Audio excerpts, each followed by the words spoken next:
Canada are home sweet home and set to take on Honduras in a must-win matchup tomorrow night at BMO Field, a pitch and stadium where Canada truly never loses.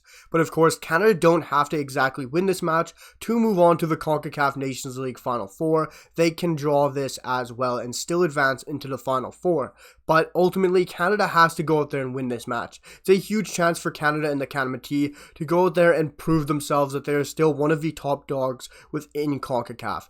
Of course, we saw Mexico struggle in a couple of games this window and ultimately didn't beat Jamaica as well. I'm not going to compare Jamaica to Honduras, but Honduras is still an incredibly great test for Canada. Of course, a very interesting World Cup appearance for Canada and a huge chance to come back into CONCACAF against one of the better nations in our region to go out there and prove ourselves. They have attackers in abundance that are going to make a lot of threats against our backline and midfield, and it will be a great test for this Canadian side. But ultimately, Canada has to go out there and win this game tomorrow. That's why we're looking at the match preview for tomorrow night's game. I'm going to be taking a deeper dive and looking at what I think the roster and lineup might look like for Canada, who I think might take to the field, and what our formation and system could be, as John Herdman will be on the sidelines this game as his suspension is now over.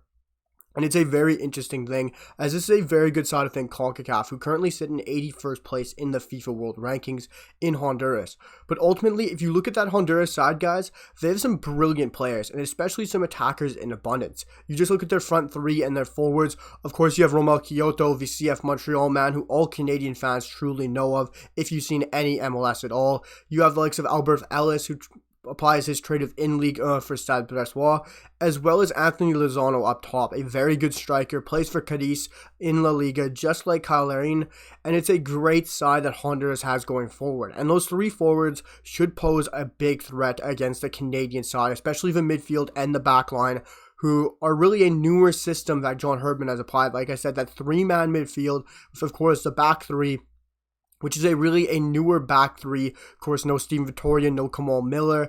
It's going to be a very interesting thing to see how this midfield of Canada and the back three of Canada can really defend against that very threatening attacking three from Honduras. And it's going to be a very good matchup to watch tomorrow night. It should be a lot more exciting of a game than we saw against Curacao, with a lot more attacking, a lot more flow. I'm sure there'll be a much more pressing side from Canada. It should be a very interesting game. But looking at things from the Canadian perspective, of course, you have three good attackers on Honduras, which will pose a great threat to the Canadian backline and midfield.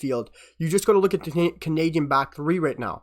Of course, we have switched that 3-5-2 system right now from John Herdman, using that against Curacao, where we did see a three-man midfield, which we are often used to seeing a two-man midfield from John Herdman, but he did switch it up a bit. Looking at how we will line up against Honduras come tomorrow night will be very interesting, as of course, maybe top two center backs for John Herdman in the player pool in Kamal Miller, who is of course unavailable and injured, as we all know. But now Steven Vittoria picking up a yellow against Curacao is a huge miss. A lot of leadership, veteran presence, great on the ball, unbelievable defender, and brings a lot of presence in the air defensively and attacking wise, because that is always who we aim for on those free kicks swinging into the box and corner kicks. Steven Vittoria is always going to get his head on the ball. But missing Steven Vittoria is a huge miss, and it's going to be very interesting to see how John Herdman lines up this back line. Of course, it's really just a plug and play. We all know who's probably going to walk in that back three, and it is Alistair Johnston, who is of course coming back from a suspension after he wasn't there last game with Curacao. So he will probably be starting this game. As my back three, it's pretty simple. I expect it to be Scott Kennedy on the left center back role, with Derek Cornelius shifting and moving into the middle, taking that place for Steven Vittoria, and having Alistair Johnston line up in that right center back role. He's played there so many times for Canada. He's absolutely unbelievable, and it's very exciting to see Alistair Johnston back. It would be great to see us in that 4-3-3, which I really want us to line up in. We have the best right back in CONCACAF. I know there's Serginho Dest out there, as well as Jorge Sanchez from Mexico, but Alistair Johnston's been flying. He's been playing at the top of the game for Celtic, one of the best clubs, most historic clubs in world football. I'm sure a lot of Celtic fans could back me up on that one as well. Alistair Johnston has been brilliant, and I'd love to see him play in his full actual role with Canada as well. We get so much out of him. But I think it's going to be that back three with Scott Kennedy, Derek Cornelius, and Alistair Johnston. And it's going to be very interesting because, of course, last game, a back three, very much a newer back three, and it's going to be the same thing with Canada this game as well. So it'll be very interesting to see how they can handle that front three of Honduras. Moving into the midfield for Canada, I think it's going to be a very interesting one. I don't think we're going to really see any change. Of course, we had that five-man midfield with Alfonso on the left, like the Richie Larea outright. And then you had Stefan Eustachio, Ismael Kone, and Jonathan Osorio. One thing I wouldn't really want to see Osorio do is play at the 10 again. I know he did create some things, but it was very stagnant. It wasn't really consistent. And I'd love to see it drop back and be a more balanced and creative midfield where all of them are moving forward, they're interchangeable, and it's very exciting midfield because we do have 3 very exciting midfielders there, and it'll be very interesting to see how they work it out because we don't have a true number 10 out and out attacking midfielder. So that's why I'd like to see Jonathan Osorio take a step back, drop into a more fluid midfield with likes of Ismael Kone and Stefan Eustachio. All 3 of them can flow and play, whether it's in a number 8 in a box-to-box or a number 6 holding. They're all very fluid in those midfielding roles. We don't have a true 10, so I'd like to see Osorio draw back a little bit. And instead of Richie Larea, I'd really like to see Tajon Buchanan step in this game. I thought we were missing a lot of creativity out in the wings, whether it's Tajon Buchanan on the right and Alfonso on the left.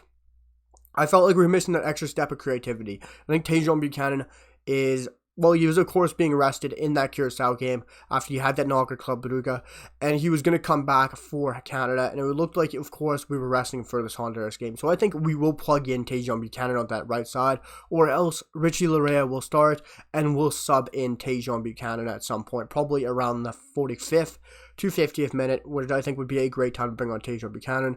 And of course, I think we're going to go with the front 2 again in Kyle Larin and Jonathan David, as of course I'm now going to be calling him Kyle Larin from the Real Valladolid. But this is a great lineup for Canada. I actually can't believe how good our team and roster has jumped and taken leaps and bounds. It's such an exciting team. For me, I would really love to see Victor Latore step on this field. The only reason he is here is because his quality is good enough. I know people have talked about how he isn't good enough yet. Maybe he won't see the pitch this game. It's not the right game. It was the right game against Curacao. I know people can argue that, but it really was the right game. It's the perfect scenario. But I think it depends on how this game goes against Honduras, how the game is, how the flow is, if we're chasing a game, if we have the lead, what the lead is like, are we holding on to the lead by a slim margin? It'll all depend on the flow of this game, who steps on, but I know we'll probably see Atiba Hutchinson come on at some point, which I don't think this will be the right game for him to come on, because I think there'll be a lot more pressing and pace into this match, because I think John Herman will now be on the sidelines. I think he'll be asking a lot more from his side, to be stepping up, to be quicker on transition, to be more accurate with their passes. One thing we need Canada to start doing in the first 10 to 15 minutes to wake the heck up. We've been so stagnant within the first 15-20 minutes. We saw it against Curacao. It was such a boring fucking game, and we need to wake up earlier, and Canada has to come out right from the off and have a great performance throughout the full 90, not just 70, not just 75. It has to be a full 90-minute performance, and we got to wake up earlier, and I think we'll be able to do that against Honduras, and I think we need to start doing that as a nation, because we get into the Final Four, start playing Costa Rica, Panama, whether it's USA, Mexico, whoever we get, they're going to punish us if we're not awake in the first 10-15 minutes, and I want us to start doing it against better sides like Honduras when we have the chance. But guys, let me know what you guys' roster lineup predictions are, how you guys think this match will go, and what your guys' opinions are of the 3-man midfield, of the 3 in the back. I'd love to hear it all in the comments down below. So drop a like, hit that sub, and I'll see you guys for the next one. Peace.